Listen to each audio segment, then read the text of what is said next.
Oh no, I got an F-15 right behind me, you know, breathing down my neck with 89Ms. Whatever shall I do? Well, I'm just gonna dip behind this hill, dip right out of sight, and once I'm sure he can't actually see me anymore, I'm gonna double back, and he flies to where he thinks I am, and suddenly I'm right behind him with Python 3s. So I fire one at him, and then I fire a few more just to be sure he's dead. Gotta take some security shots. Hello.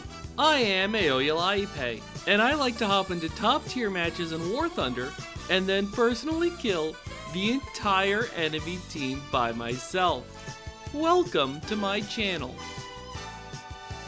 Hello everyone.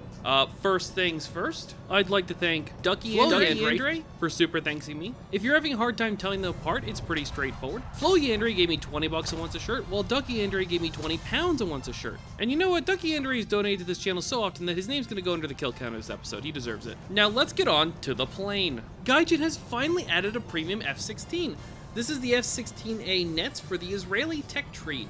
And is it a good? Yeah, I just wiped out this entire lobby with one of them. The thing's an absolute monster.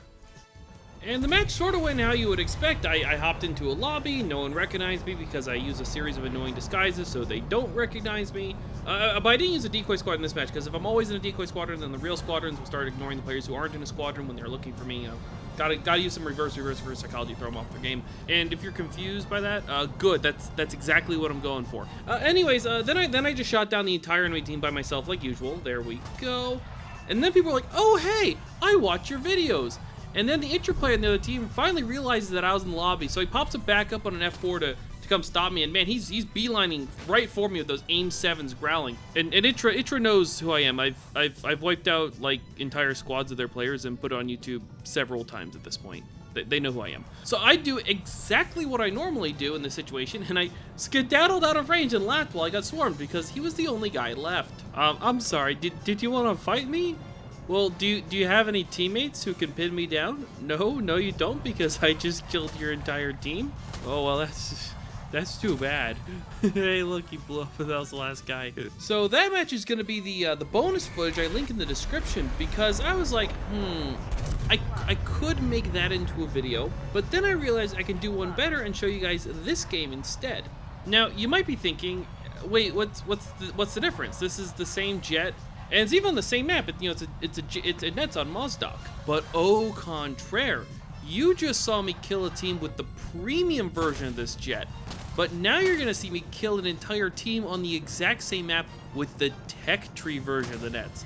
That's right, I soloed 2 different teams on this exact same map with 2 different versions of the Netz. If you're still confused, you know how Christian Bale did the teleportation trick in the movie The Prestige? Yeah, it's kind of like that, and the body count is going to be about on par with the other guy's teleportation trick. Arnkir was his name? That was the character name. I forget the actor's name. And before you're like, hey, spoilers, look, the movie came out like 20 years ago. Now, the tech tree version of the Netz is criticized for being a straight line downgrade over the new premium version.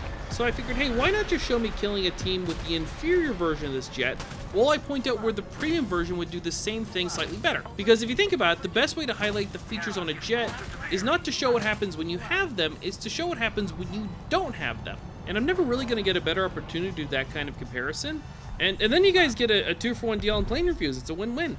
Alright, so before I explain what makes the Netz so good, let me quickly give you the lay of the land. Like literally, I'm gonna explain this map because I love Mazdok. I once world recorded some poor team on this map with the Mirage 4000, although I later broke that record again with a different plane on a different map. Still, Mazdok is awesome, and the key feature of this map is that the front line is perpendicular to how it normally runs, so sponges will sort of be subconsciously funneled down the middle, and they tend to really bunch up into like big furballs on this map, like even more than they do usually. And then you can just launch these brutal flanking attacks, both from the sides and also from above. You can flank them from above. Rods from God is a viable strat on this map for many planes. In fact, you can watch me do it with my Kafir C7 video. There's also a lot of terrain that can be used for cover on this map, but it's kind of out of the way. So most people don't use it, but it's available if you know what you're doing. And since the F-16 is fast and missiles don't go through mountains, yeah, sure, I'll just speed behind a hill whenever I run into any trouble whatsoever. It's easy fix, any problem. All right, so what makes the Netz so good, like either version of the Netz? Well, the first thing you have to understand is there's kind of 2 general categories of F-16s in War Thunder. There's the low tier ones that don't have Fox 3s, and there's the high tier ones that do have Fox 3s. Plus the Belgian F-16A is sort of its own little weird one-off category. I'm just gonna ignore that for the rest of the video. The two Netzes are the kings of the low tier F-16s. They're essentially the best in class. They're like the best plane that they're battle rating. And there's two big ticket items here to consider. There's the flight model, which is what makes all the low tier F-16s better than like everything else in this battle rating. And then there's the missiles, which makes the Netzes better than the other F-16s. Oh, and as you can see in the background footage, someone is trying to snipe me with radar missiles, and I'm just like screwing around in the hills, so he can't get me. Missiles do not go through mountains. That's a key vulnerability every single missile in this game shares. So if someone shoot a missile at you and there's a mountain nearby, just fly behind the mountain. Easy fix. Now, the F-16's flight model is awesome. It's fast, it can dogfight, it can hold its energy, it accelerates well. There's nothing wrong with it. It's perfection in every imaginable way. In my F4 Ice World Record video, I described the F-16's flight model like so. Quote, "The key detail you're missing in this analysis here is that the F-16's flight model was gifted to America from Jesus Christ himself, blessed be his name," unquote. However, the Netz is Israeli, and I guess I can't really say that, you know, the Jewish state got its fighter jets from Jesus, because, you know, obviously Israel gets its fighter jets from Lockheed Martin. Everyone knows that. Now, all F-16s have at least a somewhat similar flight model, and what that means is that the low tier F-16s are balanced by their armament. Their flight model's above average, but their armament tends to be below average. Generally speaking, you know, your typical F-16A and like the American or the Italian or the Chinese tech tree, whatever, they will get AIM-9Ls, or they'll get AIM-9Ls and a pair of AIM-7s to go with like 4 AIM-9Ls. However, the Netz is different. It gets 6 Python 3s. Now, the AIM-9L is a pretty sucky all-aspect infrared missile, all things considered, but Python 3s are the greatest thing since sliced bread. Anyone who thinks the AIM-9L is a good all-aspect infrared missile has never used a Python 3. The Python 3 blows the AIM-9L out of the water, or I guess more accurately, you should say it blows them out of the air. Look, there are a bunch of enemy players in this match who have AIM-9Ls, and they're all gonna die. I'm gonna kill them all, and I'm gonna kill them with Python 3s. The main reason the Python 3 is better is that the AIM-9L isn't that good at close range. Its proximity fuse takes a while to arm, so it needs a direct hit at close range, but it takes a while to get up to speed, so it can't really like turn to hit someone at close range, and is easily flared at close range from outside the rear aspect anyways. Meanwhile, the Python 3 turns well right off the rack, and it's even harder to flare than an AIM-9L, and it's faster, so your target has less time to react, which is good if you're trying to sucker punch them. And if you have early all aspect infrareds and you're not trying to sucker punch people, you're using them wrong. Basically, this all means that the Python 3 is a way better dogfighting missile, and the AIM-9L isn't. Or actually, just the Python 3 is a way better missile generally in basically any scenario. The F-16 itself, however, is such a good dogfighter that the flight model can pick up the slack of the AIM-9L, so the shortcomings of the AIM-9L are not as apparent if you're in an F-16. But on the Netz, there's no slack to pick up, so the Python 3 the Netz synergize insanely well, and it's just nuts. The Python 3 can also like dunk people in the face at point blank range, and the AIM-9L really can't do that, and that's actually one of the main use cases for like an early all aspect infrared. Now back to the background footage for a moment. This F4J has been trying to snipe me through the mountains, but it hasn't been going well for him because, you know, missiles don't go through mountains. So I baited him into flying near my airfield, because that gives me a huge positioning advantage, and I took a dogfight with him above the airfield. Now what that guy did a second ago, where you pre-flared and then bobbed and weave, that's exactly how you avoid getting dunked in the face with an infrared missile. You know, you gotta think ahead like that. Also, my gunnery / missile aim is actually gonna be embarrassingly bad in this fight. Now, if you want to win a 1v1 raid fight, you often want to drop your speed to get more maneuverability. But this is TTA, you know, trying to do a 1v1 fight is a great way to get killed. So instead of dropping my speed, I lit my afterburner. And the reason why is that I'm not at all concerned about an F4J killing me. I am, however, concerned that I might get third-partied while fighting him, and if I keep my speed up, that means I have the option to escape if an enemy tries to third-party me. And my F-16 in full afterburner is still maneuverable enough that there's no way in hell an F4J is going to be able to outturn me. I mean, he doesn't even have the Agile Eagle package, for Christ's sake. And to be fair, that is exactly how the fight ended. It was just on the opposite side. The F4J lost all of his speed, and then he had no options when someone came in to third-party him. Now, back to the Python 3. Python 3s are one of the rarest missiles in this game, but they're also, like, one of the most fun missiles. I own every single plane in this game that has Python 3s, except for the new TIE F5 because it's a straight downgrade of the old over the old TIE F5, and I already have that one. And I didn't spend any money on them either. Gaijin occasionally grants me permanent unlocks, and I always pick the Python 3 jet if it's an option for the permanent unlock, and it's always been the right choice. That's actually how I got the new premium nets. It wasn't a test drive. Gaijin was like, would you like one of the new planes this patch is update? And I was like, the nets. Not even a question. Give me the nets. And then I got it for free. Like, look, it's not pay to win if you didn't pay for it. It's also not pay to win if you're able to wipe out entire teams with the slightly inferior tech tree version of the nets. Oh, hey, look, a quadruple kill. The main downside of the tech tree version is that it has less countermeasures. The tech tree nets has enough countermeasures. You know, it's sufficient to do well. It's a bit on the low side, but it doesn't. The lack of countermeasures doesn't really hold the plane back that much.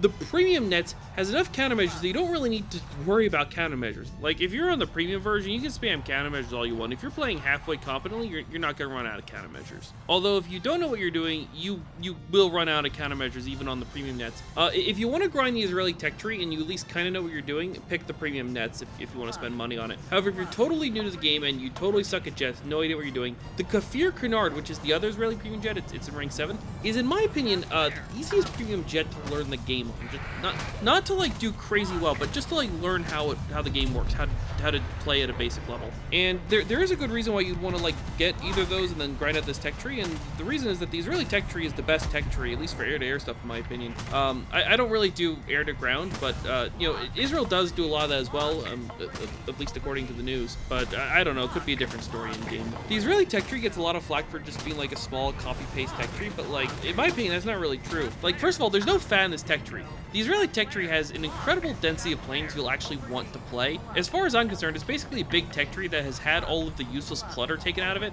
There's a reason why like every single Israeli fighter jet gets its own video on my channel, and the Kronos 2000 got 2 of them. They're really good and they're really fun, all of them. And while the Israeli tech tree looks like it gets a lot of like copy-paste French or American jets, that's also not really accurate. Like, they get French or American airframes, but a lot of them tend to get up-engined, up-gunned, or just otherwise generally pimped out. And they wind up playing totally differently from their American or French cousins. Oftentimes they have like completely unique playstyles. Like, you can't find something quite like the Nets, the Kafir C7, the Kafir C10, the I-8, or the Kronos 2000 in any other tech tree. Like, if you want to play something like that, you have to play the Israeli tech tree. And people will say, blah, blah, blah, blah, blah, well, this other jet, this other tech tree is, you know, similar enough. I'm like, no, it's not.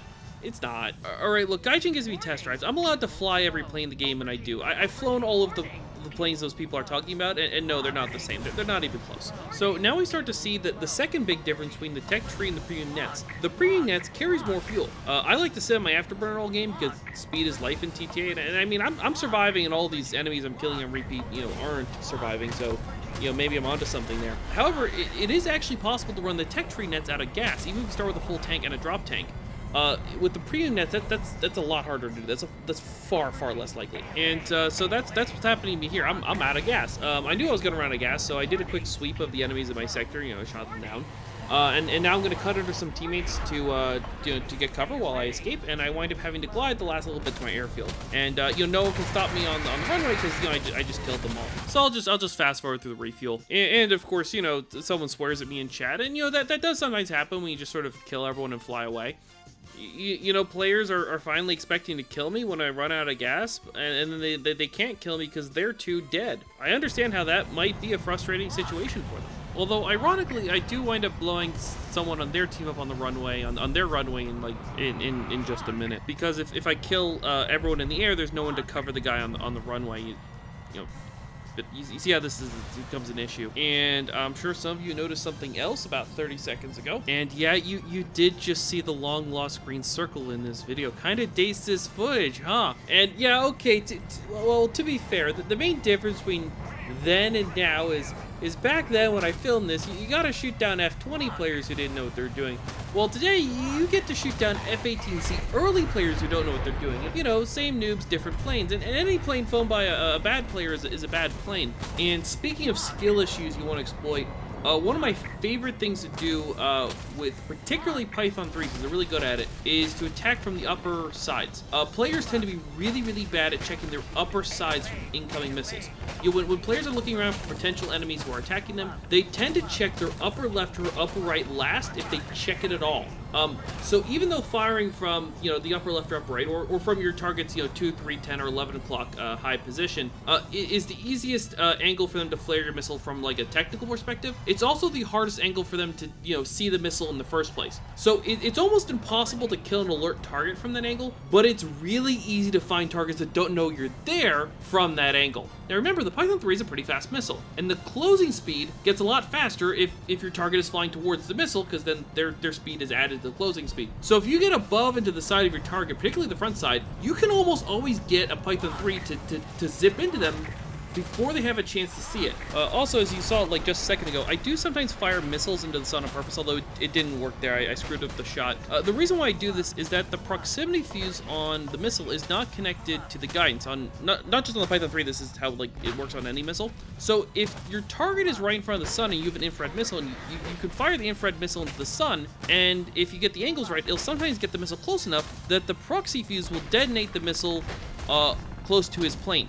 So the missile's going to the sun, but on the way, it gets close enough to the plane that the proxy fuse is triggered by his jet. So if you're trying to do that, like if you're flying into the sun to avoid getting hit by a missile, it's often a good idea to make sure you're angled just a little bit off to the side. Like, be close enough that the missile will still definitely lock onto the sun, but angled just a little bit away from the center of the sun, so the proxy fuse can't get you when the missile flies into the sun, which might happen in case if someone really crafty is trying to kill you. I have actually gotten some requests to show that tactic, like getting missiles to fly into the sun instead of you, but I rarely use it. Okay, well, I do occasionally fly into the sun to stop missiles, but it restricts my freedom of movement, so it's a pretty crummy way to dodge missiles, because like I can't position where I might need to position, because, the sun is dictating where I'm allowed to fly.